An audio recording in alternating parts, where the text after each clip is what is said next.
Good morning mga kaplano. Dito tayo ngayon sa mga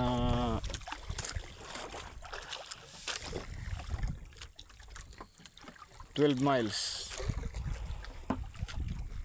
Nag-aabang tayo ng gipaw ng Barilis. Kumipaw kasi kahapon yung kaplano, hindi mo lang tayo nakaisa. Kaya sana lumabas ulit. Susubukan natin ngayon.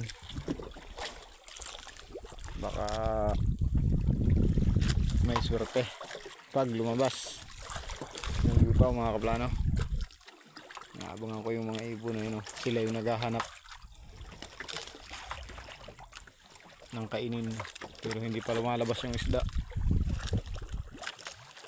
Sana naman lumabas ng maagap.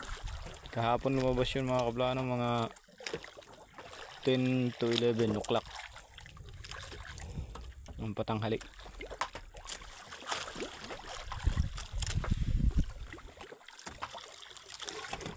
Mga kaplano, time check mga kaplano, 7:38 pa lang. Dumating ako dito ay mag-aalas 7, pero hindi pa siya lumalabas.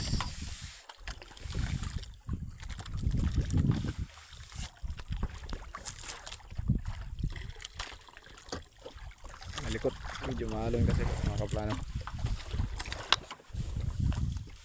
Okay,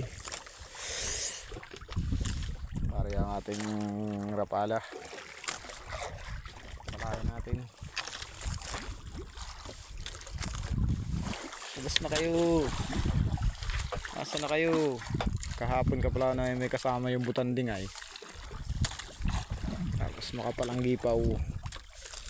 Akala ko ay mga lumba ang kasama ng mga gulyasan. Yung pala dalawang grupo ng Barilis.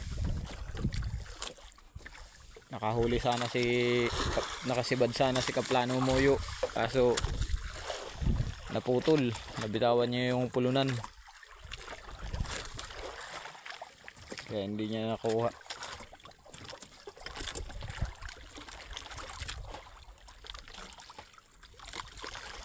Update ko lang kayo mga kaplano pag lumabas yung gipaw. Sana naman lumabas.